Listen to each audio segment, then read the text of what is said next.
বলা হচ্ছে এশিয়া মহাদেশের সবচেয়ে বড় আম গাছটি অবস্থিত ঠাকুরগাঁয়ের সীমান্তবর্তী উপজেলা বালিয়াডাঙ্গির হরিণমারীতে। ৩ বিঘা জমি জুড়ে ডালপালা বিস্তৃত সুবিশাল আম গাছটি যেন নজর কাড়ে সবার।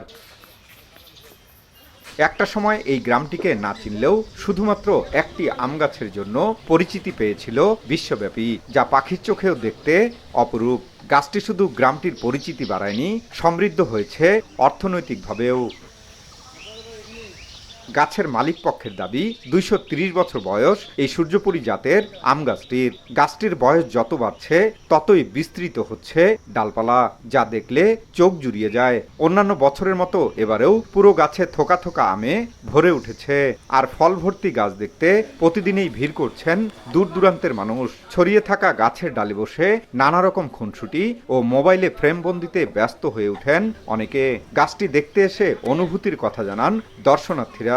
লাইভ বয় কিনে কল দাও টোল ফ্রি নম্বরে, আর এক নিঃশ্বাসে গোল বলে জিতে নাও ফিফা বিশ্বকাপ ২০২৬ এক্সক্লুসিভ পুরস্কার। বহু দূর থেকে মেহমান আসছে, আমি তাদেরকে নিয়ে ঘুরতে আসছে। এত আম একসাথে আমি এর আগে কখনোই দেখিনি। এখানকার আমের যে স্বাদ সেটা আমাকে টানে, এই জন্য আমি এদিকে আসলেই আমরা খাওয়ার জন্য আসি। দর্শনার্থীদের জন্য বলবো যে আপনারা আসেন, দেখেন, এটা একটা বিস্ময়। সুমিষ্ট আম যেন নষ্ট না হয় সে কারণে পুরো গাছটির ডালে ডালে টাঙ্গিয়ে দেওয়া হয়েছে মশারি। ফল লিজ নেয়া ব্যক্তি গাছের পাকা আম বিক্রি করছেন ১০০ আর কাঁচা আম বিক্রি করছেন ১২০ টাকা কেজি দরে। চলতি মৌসুমে এই গাছটি থেকে ৫০ মণ আম পাওয়ার আশা করা হচ্ছে। আশা করছি যে ৫০ মণ আম হবে। যদি ৫০ মণ আম হয়, এই খরচ বাদ দিয়ে যা হোক ৪০-৫০ হাজার টাকা মনে আশা করি যে পাবো। তবে সরকারি পৃষ্ঠপোষকতা পেলে দর্শনার্থীর জন্য গাছটির আশপাশে আরো সৌন্দর্য বর্ধন করার উদ্যোগের কথা জানান গাছের মালিক পক্ষ।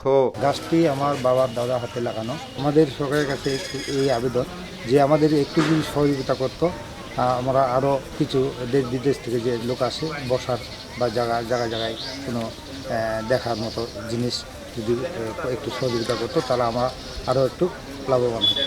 এশিয়া মহাদেশের সবচেয়ে বড় এই আম গাছটি দেখতে হরিণমারী গ্রামটিতে প্রতিদিন ৫০০রও বেশি মানুষ ভিড় করেন। ঠাকুরগাঁও জেলা শহর থেকে ৩৫ কিলোমিটার দূরে বালিয়াডাঙ্গির হরিণমারী গ্রামে অটোযোগে যেতে সময় লাগে ১.৫ ঘন্টা। নেই কোনো বাস সুবিধা। জিয়াউর রহমান বকুল, সময় সংবাদ, ঠাকুরগাঁও।